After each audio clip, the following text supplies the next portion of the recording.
Hello students, class 10th mathematics का chapter first हमने start किया हुआ था वास्तविक संख्याएं, जिसमें हमने जो एक्सरसाइज है जिसमें अंकगणित के आधारभूत प्रमेय का इस्तेमाल करके उस एक्सरसाइज को हमने सॉल्व किया था। एक्सरसाइज 1.1।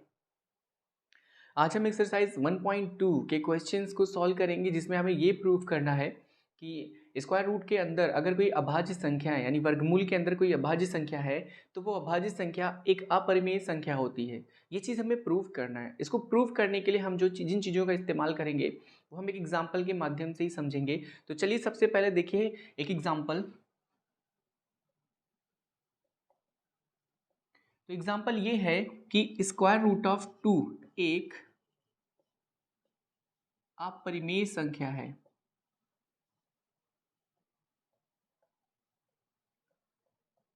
ये चीज हमें सिद्ध करना है। चाहे तो आगे आप लिख लीजिए, सिद्ध कीजिए। तो ये चीज हमें प्रूफ करना है कि स्क्वायर रूट ऑफ 2 जो है वो एक अपरिमेय संख्या है। इसको जिस तरह से हम प्रूफ करेंगे उसी तरह से एक्सरसाइज 1.2 के जितने भी क्वेश्चंस होंगे उन सारे क्वेश्चंस को हम इसी विधि से सिद्ध करने वाले हैं। ठीक है, तो बहुत इंपॉर्टेंट है ये प्रूफ। तो चलिए देखिए किस तरह से हम इसे प्रूफ करेंगे।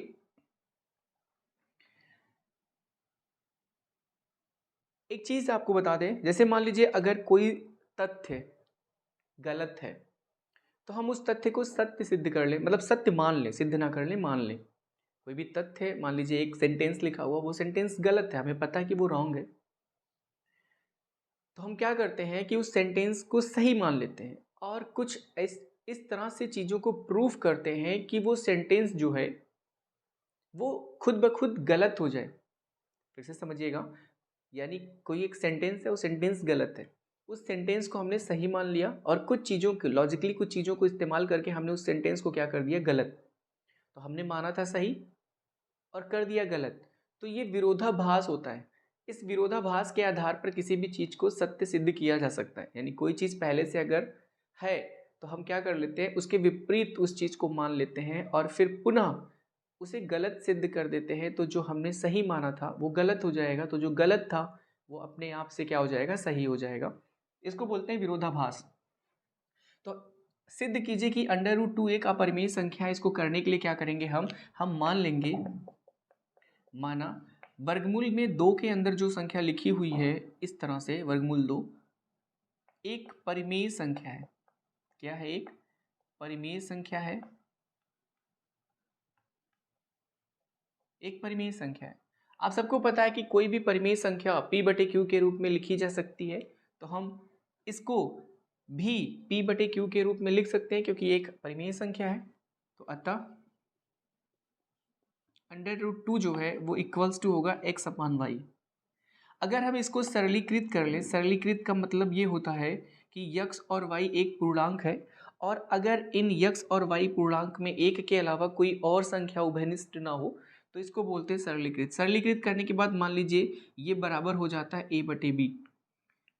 सरलीकृत का मतलब होता है कि यक्स और वाई में जो भी कॉमन चीज़ उसे कैंसिल कर दें। जैसे मान लीजिए हमने 2/4 लिया, 2/4 में 2 1 कम 2, 2 दूनी 4, इस तरह से सरलीकृत करने के बाद ये क्या हो गया, 1/2।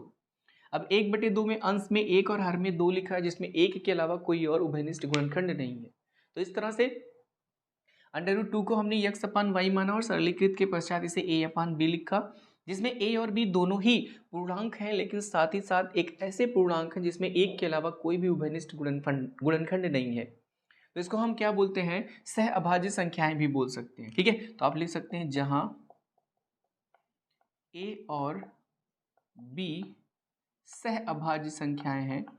सह अभाज्य संख्याओं का मतलब है कि एक के अलावा कोई और संख्या इसमें उभयनिष्ठ नहीं होगी, तो सह अभाज्य संख्याएं हैं।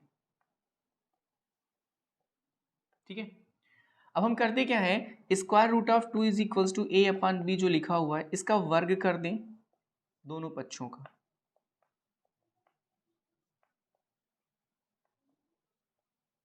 तो दोनों पक्षों में वर्ग करने पर, जब आप दोनों पक्षों में वर्ग करेंगे तो इधर square root of 2 whole square हो जाएगा और इधर a/b होल स्क्वायर हो जाएगा। इसी को आप a²/b² लिख सकते हैं। अंडर रूट 2 का स्क्वायर अगर आप करेंगे तो आपको केवल 2 मिलेगा, तो इधर से a² / b² हो जाएगा। इसके नीचे 1 मानकर तिर्यक गुणा कर दीजिए तो 2b² is equals to a² हो जाएगा। एक थ्योरम हमने पढ़ी है कि अगर कोई संख्या का वर्ग किसी संख्या से विभाजित हो रहा है तो वो संख्या भी उस संख्या से विभाजित होगा। सीधा सा इसको ऐसे समझते हैं कि मान लीजिए एक संख्या a है, तो a का स्क्वायर अगर p से विभाजित हो रहा है तो a भी p से विभाजित होगा। तो हम प्रमेय से यहाँ लिखेंगे, प्रमेय से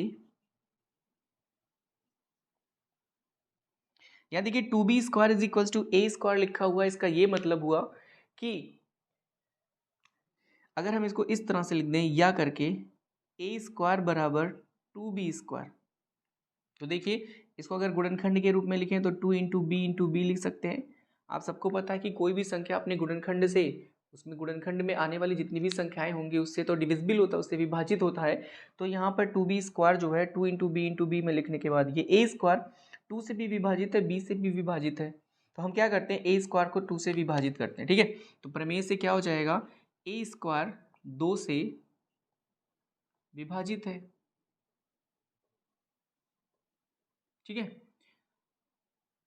तब a भी 2 से विभाजित होगा।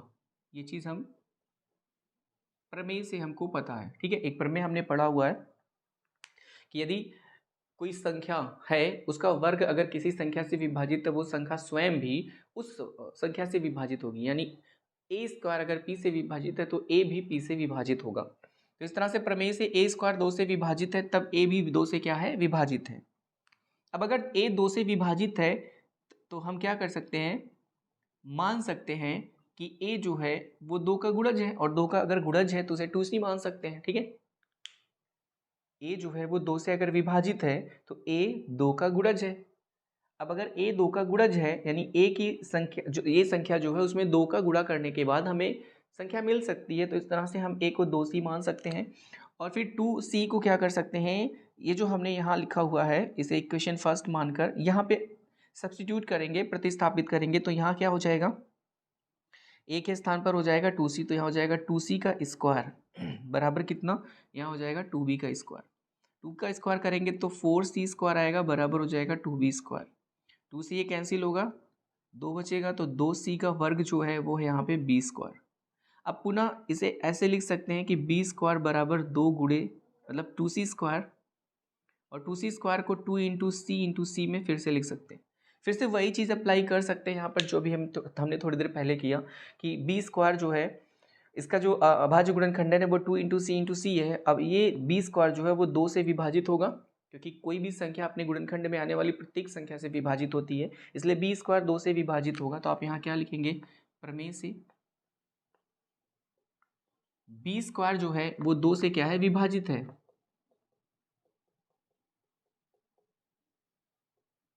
अतः b भी क्या होगा, 2 से विभाजित होगा।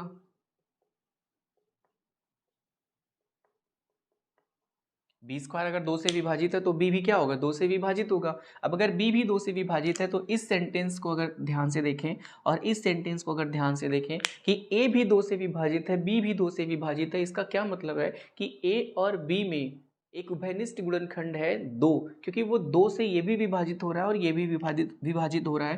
तो आप कह सकते हैं अतः a और b का एक उभयनिष्ठ गुणनखंड जो है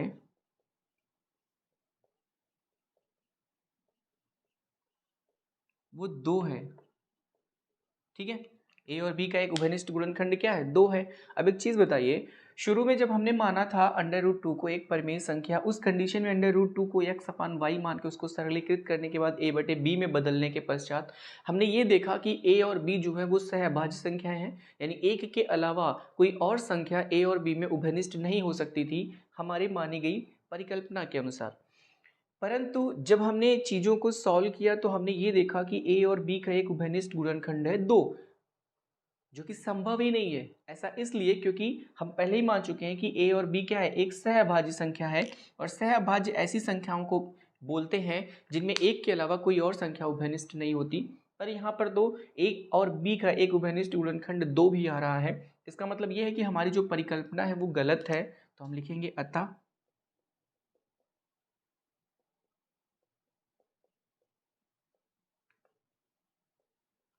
हमारी जो परिकल्पना है वो गलत है। अब अगर हमने जो माना था वो गलत हो गया तो जो पहले से दिया गया है वो अपने आप क्या हो जाएगा, सही हो जाएगा। इसलिए हम कह सकते हैं कि √2 जो है वो एक अपरिमेय संख्या है, परिमेय नहीं है। ठीक है, तो इस तरह से हम कह सकते हैं कि √2 जो है वो एक अपरिमेय संख्या है।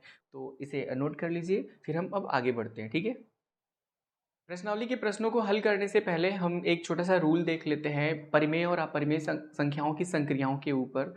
तो हम देखते हैं क्या कि अगर हम इसे स्टार बना के लिख लेते हैं कि अगर एक परिमेय संख्या है, इस परिमेय संख्या को अगर हम प्लस या माइनस कर दें किसी अपरिमेय संख्या के साथ, इसका ये मतलब है कि परिमेय संख्या को अगर हम किसी अपरिमेय संख्या के साथ जोड़ दें या फिर परिमेय संख्या में से किसी अपरिमेय संख्या को घटा दें, तो जो आंसर मिलेगा वो हमें क्या मिलेगा, एक अपरिमेय संख्या मिलेगा। ठीक है, क्या मिलेगा, एक अपरिमेय संख्या। जैसे मान लीजिए √2 एक अपरिमेय संख्या है, 2 एक परिमेय है क्योंकि कोई भी संख्या, पूर्ण संख्या, वो एक परिमेय संख्या होती है क्योंकि उसके नीचे बटे में एक लिखा जा सकता है। इस 2 को 2/1 लिखेंगे तो ये p/q के रूप में बदल गया, जहाँ q यानी हर जो है वो 0 नहीं है, 1 है।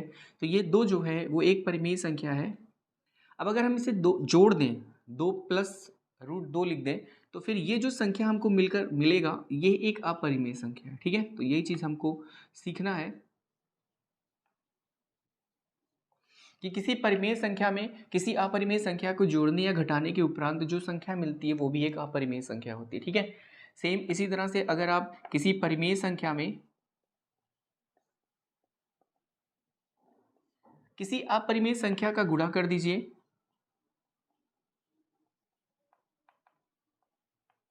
या फिर भाग कर दीजिए, तो मिलने वाली जो संख्या होगी वो भी क्या होगी, एक अपरिमेय संख्या होगी,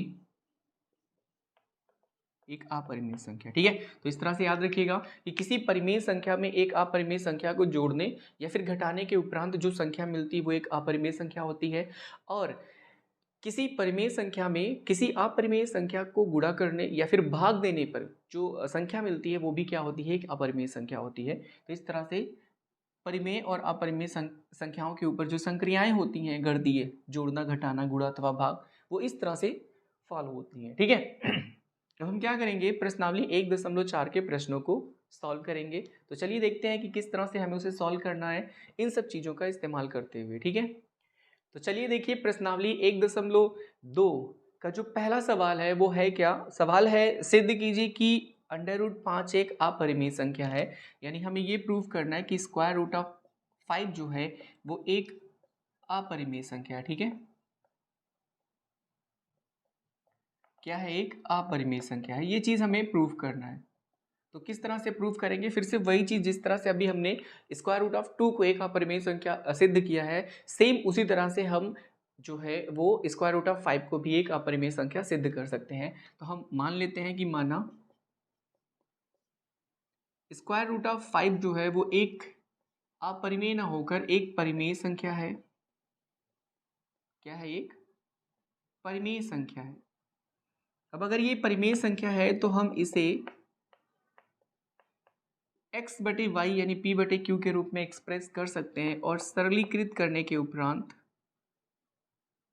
मतलब इसे कैंसिलेशन करने के बाद, सरलीकृत करने के उपरांत हम इसे a/b के रूप में लिखते हैं, जहां a और b जो है वो सह अभाज्य संख्याएं हैं। कैसी संख्याएं हैं, सह अभाज्य संख्याएं हैं।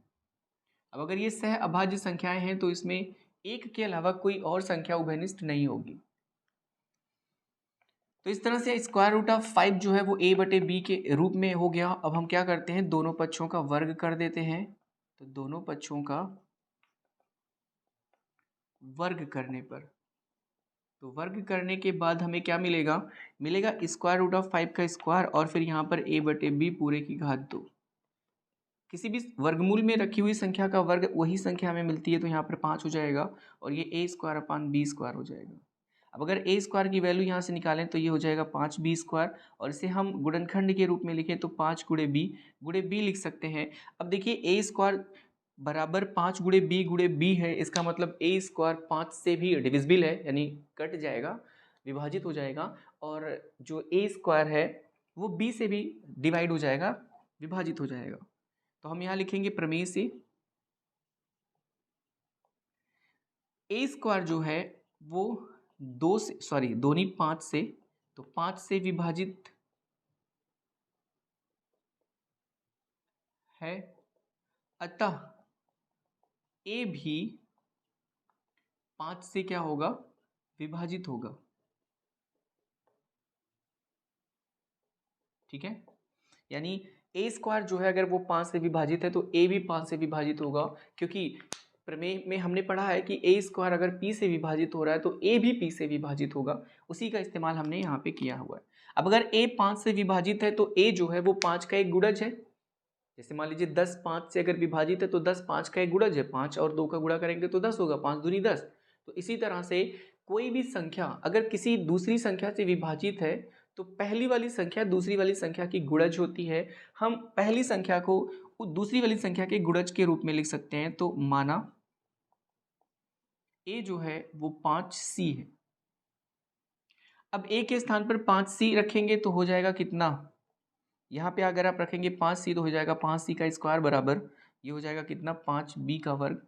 5 का वर्ग होता है 25 और c पर लगे हुए वर्ग को हम वैसे ही लिख देंगे और यहाँ पे 5 में b का स्क्वायर, तो 5 5 हो गया 25, ये हो गया 5c square is equals to b square. या फिर इसी को हम लिख सकते हैं b स्क्वायर बराबर 5c स्क्वायर। अगर इसे गुणनखंड के रूप में लिखेंगे तो 5 गुणे c लिखेंगे। अब पुनः b स्क्वायर का जो अभाज्य गुणनखंडन है वो 5 गुणे c है, इसका मतलब b स्क्वायर 5 से विभाजित होगा। तो पुनः हम लिखेंगे प्रमेय से, इसी प्रमेय से जिस प्रमेय से हमने अभी थोड़ी देर पहले से प्रूव किया था। तो प्रमेय से क्या हो जाएगा, b स्क्वायर जो है वो 5 से विभाजित है,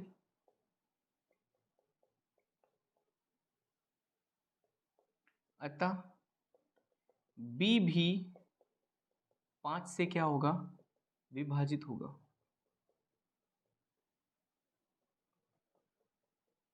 अब b भी अगर 5 से विभाजित हो रहा है तो इस सेंटेंस को और इस सेंटेंस को अगर आप देखें तो a भी 5 से विभाजित है, b भी 5 से विभाजित है। इसका क्या मतलब हुआ, इसका यही मतलब हुआ कि a और b का एक उभयनिष्ठ गुणनखंड है क्या, 5। जबकि हमने माना है कि √5 एक परिमेय संख्या है और सरलीकृत करने के उपरांत a और b में जब ये अंश और हर में डिवाइड हुए तो a और b एक सहअभाज्य संख्या है। इसका मतलब है कि a और b में एक के अलावा कुछ और संख्या उभयनिष्ठ नहीं हो सकती। परंतु जो चीज़ हमने सॉल्व करके पाया उसमें ये पाया कि a और b के पास अभी भी 5 एक ऐसी संख्या है जो कि उभयनिष्ठ है। तो यहाँ पे हमने देखा कि कोई संख्या उभयनिष्ठ नहीं हो सकती और यहाँ उभयनिष्ठ आ रहा है, इसका मतलब हमने जो माना वो परिकल्पना हमारी गलत है। तो अगर हमारी मानी हुई परिकल्पना गलत है तो जो पहले से दी हुई है वो क्या हो जाएगा, सही हो जाएगा। तो हम यहाँ लिखेंगे अतः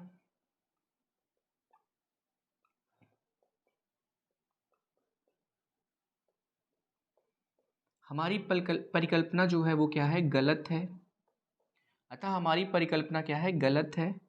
इसलिए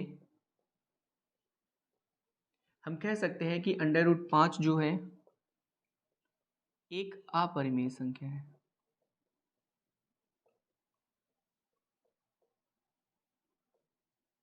ठीक है, तो इस तरह से सिद्ध हो गया कि √5 जो है वो एक अपरिमेय संख्या है। ठीक, अब हम सेकेंड क्वेश्चन को सॉल्व करेंगे जिसमें लिखा हुआ है कि 3 + 2 √5 एक अपरिमेय संख्या है। ठीक है, तो दूसरा सवाल जो है इस प्रश्नावली का वो है 3 + 2 करड़ी में 5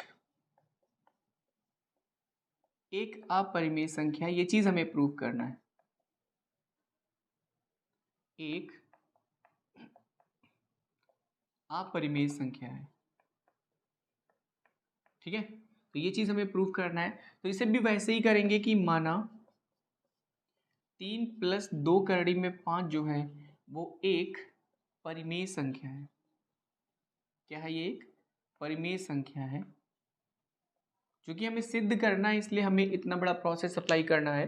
अदरवाइज अगर ये पूछता केवल कि ये परिमेय है कि अपरिमेय है, तो हम सीधे बोलते कि परिमेय और अपरिमेय का योगफल बना हुआ है यहाँ पे, यानी एक परिमेय संख्या और एक अपरिमेय संख्या को जोड़ा गया है, तो परिमेय और अपरिमेय का जो योगफल होता है वो एक अपरिमेय संख्या होता है। तो सीधे बता सकते थे कि एक अपरिमेय है, परंतु यहाँ बोला सिद्ध करना है तो इसलिए हमें क्या करना होगा, पूरी प्रोसेस अप्लाई करनी होगी। ठीक है, तो 3 + 2 करड़ी में 5 को एक परिमेय संख्या है इसलिए हमने माना है, अतः 3 + 2 करड़ी में 5 को हम लिख सकते हैं a/b। डायरेक्ट लिख दीजिए, फिर जहां लिख दीजिए a और b जो है सहअभाज्य संख्या है। अब सहअभाज्य संख्या का मतलब आप सबको पता हो गया कि एक ऐसी संख्या है जिनमें एक के अलावा कोई और संख्या कॉमन ना हो, उभयनिष्ठ ना हो। तो इस तरह से हो गया। ठीक है, अब अगर हम इसको 3 + 2 करड़ी में 5 बराबर a/b को, इसमें से 3 को इस तरफ भेजें तो ये लिखा है 2 करड़ी में 5 बराबर a/b माइनस में कितना 3। इसको अगर थोड़ा सा सिंप्लीफाई करें तो a - 3b बटे में b हो जाएगा और यहाँ पर 2 करड़ी में 5 हो जाएगा। 2 को अगर यहाँ भेजें तो करड़ी में 5 बराबर a - 3b बटे में कितना हो जाएगा 2b। या फिर इसको इस तरह से लिख सकते हैं कि a - 3b बटे में 2b बराबर करड़ी में 5। देखिए, कोई भी परिमेय संख्या होती है उसके अंश में एक पूर्णांक होता है और हर में भी एक पूर्णांक होता है जो 0 के बराबर नहीं होता। तो अंश और हर जो किसी भी परिमेय संख्या का जो होता है वो एक पूर्णांक होता है। हमें पता है कि a एक पूर्णांक है, सहअभाज्य संख्या हमने मानी है, तो ये a और b जो है एक पूर्णांक है। तो a भी एक पूर्णांक है, b भी एक पूर्णांक है। किसी पूर्णांक में किसी पूर्णांक से गुणा करने पर गुणनफल भी एक पूर्णांक होता है। पूर्णांक से पूर्णांक को माइनस करने पर जो अंतर आता है वो भी एक पूर्णांक होता है। और नीचे किसी पूर्णांक को पूर्णांक से गुणा करने पर पूर्णांक, तो इस तरह से 2 भी एक पूर्णांक है। तो अंश और हर बने एक पूर्णांक। अब ये भी एक पूर्णांक है, ये भी एक पूर्णांक है, तो इस तरह से चूंकि a - 3b बटे 2b जो है वो क्या हो जाएगा, एक परिमेय संख्या हो जाएगा। क्या हो जाएगा, एक परिमेय संख्या हो जाएगा। अब एक तरफ लिखा हुआ है एक परिमेय संख्या, क्या लिखा हुआ है, एक परिमेय संख्या लिखा हुआ है। और आप सबको पता है कि √5 एक अभाज्य संख्या है, तो इसे करड़ी के अंदर अगर आपने रखा तो एक अभाज्य मतलब अभाज्य संख्या के ऊपर करड़ी लगने के बाद वो एक अपरिमेय संख्या हो जाती है। तो √5 जो है वो क्या है, एक अपरिमेय संख्या है। अब बताइए, कोई परिमेय संख्या अपरिमेय संख्या के बराबर तो हो नहीं सकती, यानी परिमेय संख्या अपरिमेय संख्या के बराबर हो नहीं सकती। परंतु जो चीज़ हमने यहाँ पे मान के लगाया उसमें एक परिमेय संख्या एक अपरिमेय संख्या के बराबर आ रही है, इसका मतलब, इसका यही मतलब हुआ कि जो चीज़ हमने माना है वो गलत है, क्योंकि ये इसके बराबर नहीं हो सकता। एक परिमेय संख्या एक अपरिमेय संख्या के बराबर नहीं हो सकती। तो हम लिखेंगे अतः हमारी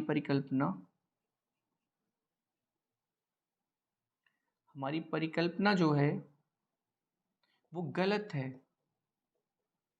अब अगर हमारी परिकल्पना गलत है तो जो पहले से दिया है वो सत्य हो जाएगा। तो इसलिए 3 + 2 करड़ी में 5 जो है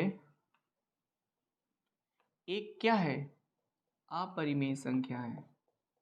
क्या है, एक अपरिमेय संख्या। ठीक है, तो इस तरह से हमने इसे प्रूव किया कि ये क्या है, एक अपरिमेय संख्या है। ठीक है, अब हम नेक्स्ट क्वेश्चन जो तीसरा है उसको हम सॉल्व करेंगे। ठीक है, तीसरे सवाल में कुछ ऑप्शंस दिए हुए हैं, तो हम बारी बारी से ऑप्शंस को लिखते हैं और उन्हें सिद्ध करते हैं कि वो अपरिमेय है या फिर नहीं है। ठीक है, तो चलिए सबसे पहला जो ऑप्शन लिखा हुआ है वो ये है कि 1/√2। हमें ये प्रूव करना है कि ये अपरिमेय है या नहीं। तो चलिए किस तरह से प्रूव करेंगे, वैसे ही तो हम मान लेते हैं कि माना 1/2 जो है वो एक परिमेय संख्या है। क्या है, परिमेय संख्या, ये एक परिमेय संख्या है। अब अगर ये परिमेय संख्या है तो हम इसे p/q के रूप में लिख सकते हैं। तो 1/2 को हमने लिख दिया a/b, जहां a जो है एवं b सह अभाज्य पूर्णांक है, या सह अभाज्य संख्या भी आप बोल सकते हैं। ये सह अभाज्य संख्याएं हैं, यानी इसमें एक के अलावा कोई और संख्या उभयनिष्ठ नहीं हो सकती। क्रॉस मल्टीप्लाई करेंगे तो एक गुणे में b हो जाएगा और यहाँ पर √2 इंटू ए हो जाएगा, या फिर इसी को हम ऐसे लिख सकते हैं √2a is equals to be. इसको इस तरफ, इसको इस तरफ, a को इधर भेज दीजिए तो √2 इज इक्वल्स टू हो जाएगा b बटे कितना a, है ना। अब देखिए b एक पूर्णांक है, a भी एक पूर्णांक है, तो b बटे a एक परिमेय संख्या हो जाएगी। तो ये क्या हो गई, ये परिमेय संख्या। और हमने सबसे पहले यही चीज प्रूफ किया कि वर्गमूल में 2 जो होता है वो एक अपरिमेय संख्या है, तो ये हो गई एक अपरिमेय संख्या।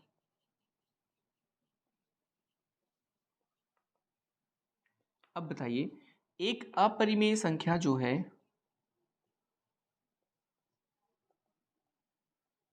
वो एक परिमेय संख्या के बराबर हो ही नहीं सकती, तो इक्वल ही नहीं होगा। तो इस तरह से हम बोल सकते हैं कि एक अपरिमेय संख्या परिमेय संख्या के बराबर हो ही नहीं सकती। अब अगर एक अपरिमेय संख्या परिमेय संख्या के बराबर नहीं हो सकती तो जो हमने माना है वो रॉन्ग है, तो हम बोलेंगे अतः हमारी परिकल्पना जो है वो गलत है। अब अगर हमारी परिकल्पना गलत है तो इसलिए 1/करड़ी में 2 जो है एक अपरिमेय संख्या होगी, ठीक है। क्या होगी, एक अपरिमेय संख्या होगी। तो इस तरह से 1/करड़ी में 2 एक अपरिमेय संख्या है। चलते हैं सेकेंड ऑप्शन की तरफ, क्वेश्चन नंबर 3 की, ठीक है। सेकेंड ऑप्शन देखते हैं, लिखा हुआ है 7√5 एक अपरिमेय संख्या है। ये चीज हमें प्रूव करना है कि ये एक अपरिमेय संख्या है। तो कैसे करेंगे, वही चीज मानेंगे जैसे अभी तक मानते हुए आए हैं कि माना 7/5 एक परिमेय संख्या है। क्या है, ये एक परिमेय संख्या है। अब अगर ये एक परिमेय संख्या है तो फिर 7/5 इसको a/b के रूप में लिख सकते हैं, जहां a और b जो है वो सह अभाज्य संख्याएं हैं। सहअभाज्य संख्या, सहअभाज्य संख्या ऐसी संख्याओं को कहते हैं जिसमें एक के अलावा कोई और उभयनिष्ठ गुणनखंड नहीं होता। इसके नीचे एक मानिए, तिर्यक गुणा करिए तो हो जाएगा 7√5 गुणे b और बराबर a गुणे 1 1। यहाँ से 7/5 बराबर b को यहाँ गुणा में रखा गया है तो बराबर के दूसरी तरफ भाग हो जाएगा, a में 1 का गुणा करेंगे तो a ही मिलेगा, तो a/b हो जाएगा। वही चीज हमें दोबारा मिल गई, तो हम करते क्या है, कुछ नहीं, 7 को सीधे यहाँ भेज देते हैं, ठीक है। 7 से भाग कर देते हैं, तो इसको लिखने की जरूरत ही नहीं है। आप डायरेक्ट क्या कर सकते हो, 7 को यहाँ भेजो तो केवल यहाँ पर करड़ी में 5 बचेगा और बराबर a/, यहाँ पे 7b हो जाएगा। अब किसी एक पूर्णांक में किसी दूसरे पूर्णांक से गुणा करने पर मिलने वाला जो संख्या होती है वो भी एक पूर्णांक है। तो इस तरह से पूर्णांक और पूर्णांक का बटे जो होगा वो एक परिमेय है। तो इस तरफ लिखा हुआ है अपरिमेय और इस तरफ लिखा हुआ है परिमेय। क्या दोनों बराबर हो सकते हैं? कभी नहीं हो सकते। तो अपरिमेय संख्या परिमेय संख्या के बराबर नहीं हो सकती, अतः हमारी परिकल्पना क्या है, गलत।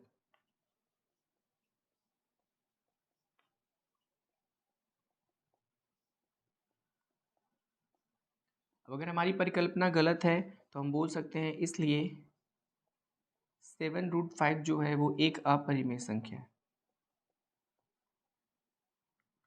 क्या है, एक अपरिमेय संख्या, ठीक है। सेम इसी तरफ से तीसरा जो ऑप्शन है वो लिखा हुआ है 6 प्लस स्क्वायर रूट ऑफ 2 एक अपरिमेय संख्या, हमें इसे प्रूव करना है तो हम इसे भी मान लेते हैं, माना 6 प्लस स्क्वायर रूट ऑफ 2 जो है वो एक परिमेय संख्या है। क्या है, एक परिमेय संख्या है। अब अगर ये एक परिमेय संख्या है तो हम इसे p/q के रूप में लिख सकते हैं। तो 6√2 जो होगा वो a/b के फॉर्म में लिख सकते हैं उसे, जहाँ a और b जो है वो सह अभाज्य संख्याएं हैं।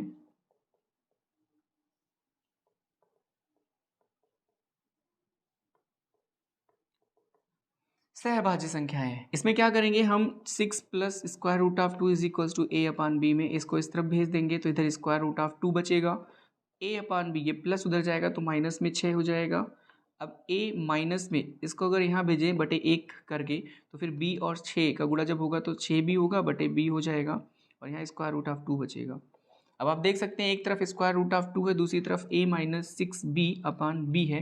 तो a एक पूर्णांक है, b एक पूर्णांक है, 6 एक पूर्णांक है, तो पूर्णांकों का पूर्णांकों से गुणा करने पर पूर्णांक मिलता है और पूर्णांक में से पूर्णांक को माइनस करने पर भी हमें पूर्णांक मिलता है। तो अंश भी पूर्णांक हर भी पूर्णांक, तो इस तरह से ये एक परिमेय संख्या है क्योंकि परिमेय संख्या के अंश और हर जो है वो पूर्णांक होते हैं।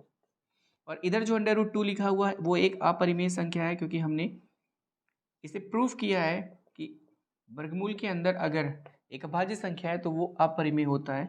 अब अपरिमेय संख्या और परिमेय संख्या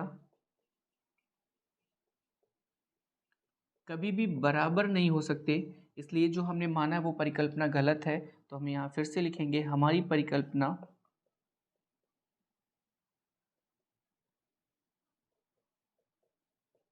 गलत है। अब अगर हमारी परिकल्पना गलत है तो फिर क्या लिख सकते हैं, इसलिए 6 प्लस स्क्वायर रूट ऑफ 2 जो है वो एक अपरिमेय संख्या है। कैसी संख्या है? एक अपरिमेय संख्या है। बस इस तरह से हमने एक्सरसाइज 1.2 के सारे क्वेश्चंस को सॉल्व कर लिया। मुझे उम्मीद है कि आपको सॉल्यूशंस अच्छे से समझ में आए होंगे। अब हम इसके आगे की प्रश्नावली को अपने नेक्स्ट वीडियो में सॉल्व करेंगे। तब तक के लिए पढ़ते रहिए और अपना ख्याल रखिए।